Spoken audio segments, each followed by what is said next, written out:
In this video, we will use the REST API workflow node to call an external REST API and consume its output back into the Clappia app. So for this video, I will take a use case where a field agent has to go visit a customer, upload his GPS location and take some other details from the customer, and based on the visit, an email has to be sent. Now the email will be containing some more details about the address, like the place name, the city, state and country name, and maybe some other details about the address. These details are not taken as input by the user, but they will come from an external REST API, and we will be taking this API as our external API geocode.xyz. This takes a lat long as input, and it returns all the details about that place, the state, the city, country, and some other details as well. So we will be using this API. So let's create an app from scratch. I'll call the app as GPS check-in. I will select an icon.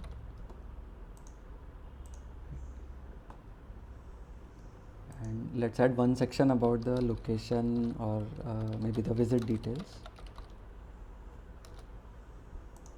In that I'll use two date and time blocks for the visit date.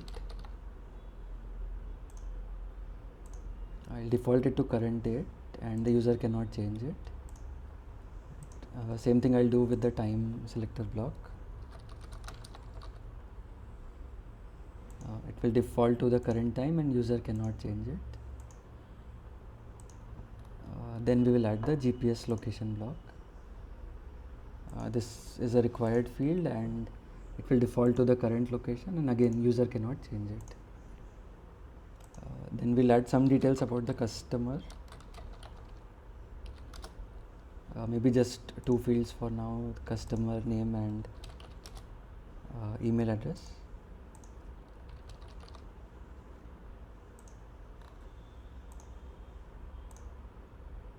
And I'll mark it required.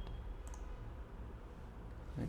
So we'll use this app for checking the REST API workflow node. So I'll directly go to the workflows now, and this workflow will be triggered whenever a new submission is made into this GPS check-in app. So the first node that we'll have to add is the REST API node. Now here we'll add the server details, the server URL of the REST API. So I'll take it from here. The location part, I will replace it with the lat long field, the GPS location block that we have in our app. This is our get API. It doesn't have any other query string, no headers. Body type we can choose as JSON and or XML, but this is a JSON response that the API gives.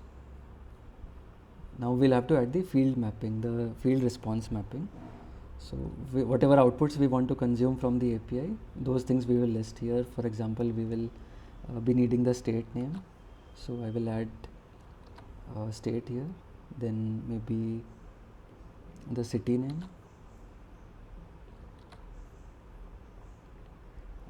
other details are country,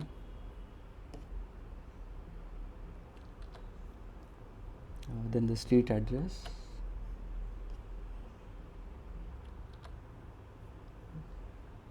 other details are there but they might not be useful. Okay, postal code might be helpful, which might be the pin code or the zip code. And I'll explain one kind of response which is nested inside the main response. So for example, this is the POI section, the point of interest section, and we want the name field from within the POI section.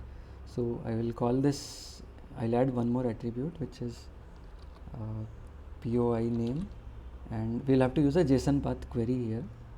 So the JSON path query will be simple for this case. It will be $.poi.name, exactly as per it is present in the response. Inside POI, it is present under the name key. So I'll save this block. So we have added 6 to 7 new variables into the workflow, and all these variables will now be available to us inside the next node or next set of nodes that we add in the workflow. So I will add an email node after this. Set some recipients. Email subject, I will just call it new customer visit, and here I will add the customer details. So I will write name. This is available as if we type @ it is available as a input in the app itself. Name and email both are available in the app as inputs. Now I'll add more details about the place, the address details I will call it. So first thing, maybe we'll add the location, which is the standard GPS location. Now we'll add the other details as well. Street address or street name. And now all these are available within the last few set of fields as REST API underscore REST API hash street address. Similarly, city name will be available as REST API hash city. State will be also available in the same manner. Country.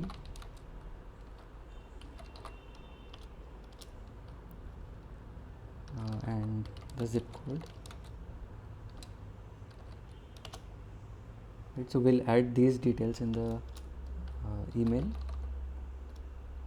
and save the workflow. Fine, so now our app is ready and now the workflows are also ready. So I'll go to the app home and create a new submission in the app. Now as you can see here, the date, time and GPS location got auto populated and I cannot change it as a user. I will add the customer details here, customer name and customer email, and submit it. So now our submission is done. We can view this submission in the submissions table itself. This is our submission. All the other submissions will also be available here. At the same time, the email would also have been generated. Let's check our email once. Yeah, this is the email, new customer visit. The customer details are there and the address details are also there, which are fetched from the API itself. These were not taken as input by the user, but we called the external API to pull these details. Now we have added these details from the API into an email node. Similarly, we can add the same details in the Clappia app itself using the other workflow nodes like create submission and edit submission. So if we can do a create submission workflow node which will take the details and from the REST API and put the details into another Clappia app or maybe the same Clappia app itself. So this was about how we use REST API workflow nodes to call external REST API and consume its output into the Clappia apps.